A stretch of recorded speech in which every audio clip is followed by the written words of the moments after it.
I want everyone just to spin it out 3 times. 3 times. Yeah. After those 3 times, you guys feel just a little bit dizzy. And so now imagine that, and you're on a plane, a car ride, or a bus, and just imagine feeling that the whole way, whatever, like 1 hour to all the way to 5, and it just keeps getting worse and worse the whole time. You guys can sit back down. So that you guys know that's what happens. You know, anytime I'm on any type of long transportation, like car rides, buses, boats, planes, anything like that, that's what I feel like when you sit around, you kind of get a little bit dizzy, but it just keeps going on and doesn't stop. And so once I reach the tipping point, or anyone else reaches the tipping point, you're going to end up vomiting, obviously. Now, who is unfortunate enough, like me, to have motion sickness? Okay, for you guys and like me, it is terrible. We can't do anything other than basically just look out the window. We can't read, we can't play on our phones, but we can just look out the window or talk. Anything to distract us from getting nauseous. Yeah. There are like many types of varieties for motion sickness. For me, it's long transportation, but for others, it might be anything else. Like for example, I can do anything like roller coasters, anything like that, anything that's short and brief. So, and I won't get any like nauseousness or dizziness from that, but you guys might.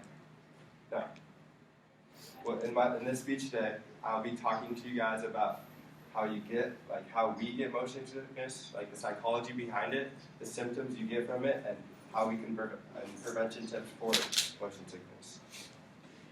Now, the first is how you get motion sickness. In an article titled Rethinking Motion Sickness, written by Peter Smith in 2013, published by the New York Times, Robert Kennedy, a science professor at the University of Florida, believes that most theories that when you get motion sickness, you reach equilibrium, meaning that your brain and your body are disconnected, and your brain is definitely over your body. Like you perceive more of your brain over your body, so it's all psychological. Now, what relies on your brain?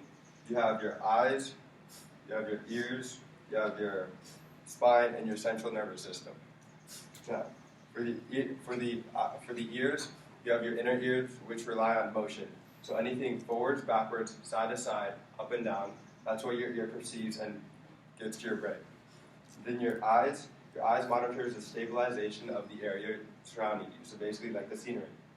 And your spine measures how far you are off the ground. And then your central nervous system basically just brings everything together and Yeah. In a study conducted by Dr. Koch, written by Rick Weiss, and published by the New York Times, titled Traveling Can Be Sickening If You Are Not in a Boat, the inner ear detects angular acceleration and linear acceleration. Meaning, if you're on a boat, your inner ear detects how the boat rocks up and down and side to side, and how you sweat. And then your eyes try to stabilize the scenery, meaning that when your eyes try to stabilize the scenery and your ears are trying to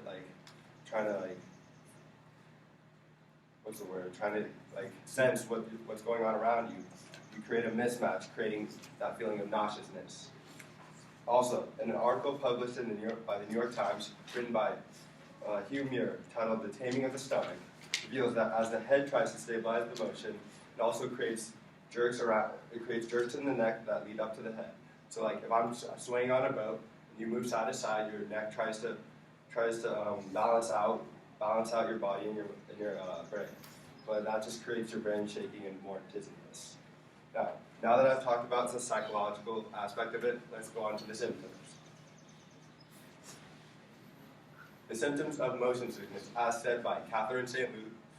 Louise, who wrote an article published by the New York Times in 2012 about the symptoms of dizziness, about the symptoms of motion sickness, which is dizziness, sweating, unease, excessive amounts of saliva, burping, and vomiting.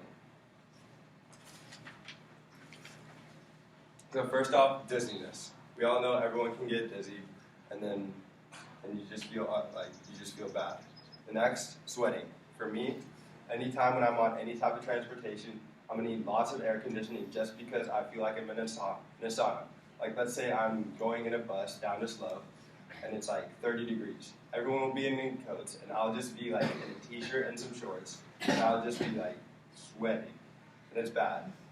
Then if it gets to the point of you feel like you're gonna barf, you're gonna get excessive amounts of saliva, which means like your mouth is just gonna overflow the saliva, and you feel like you're drinking like a bottle of water. And then after saliva, the next is burping. So that's when you know you're gonna need like a trash bag or something like that, or you're gonna need someone else's help. And then finally, vomiting. Now, to avoid any of these embarrassing situations, there are some natural and there are some medical remedies.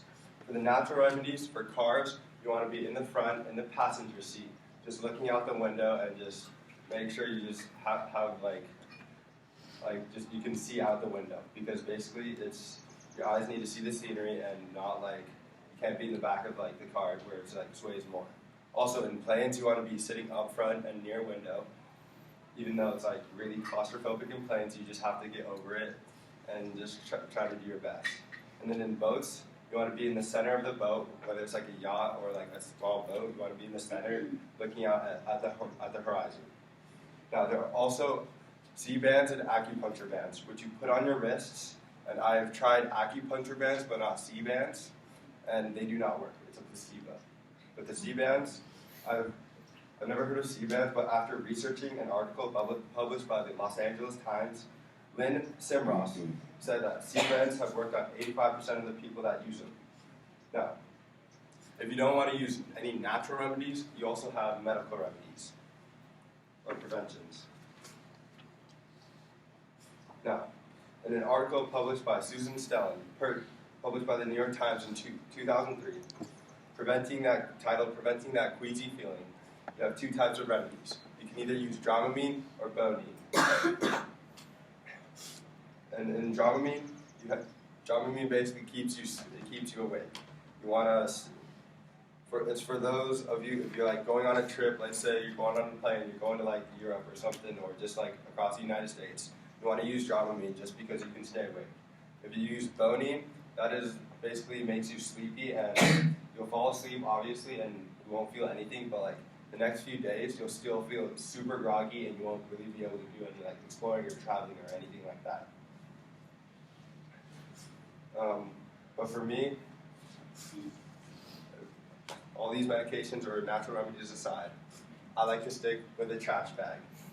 The trash bag just allows you just to like, it's always a safeguard, always just a safeguard. I always have a trash bag with me whenever I'm on a plane or a boat, but I hate going on either of them.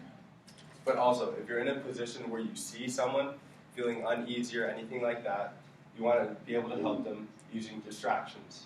Distractions are key, just because it gets their mind off the dizziness or whatever they're thinking, and you'll basically help them out a lot.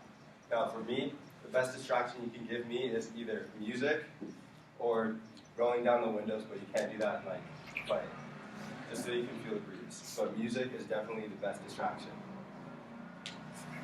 So to reiterate, I went over the science/psychology of why we get motion sickness, and I went over the symptoms of how we get it and the remedies or preventions.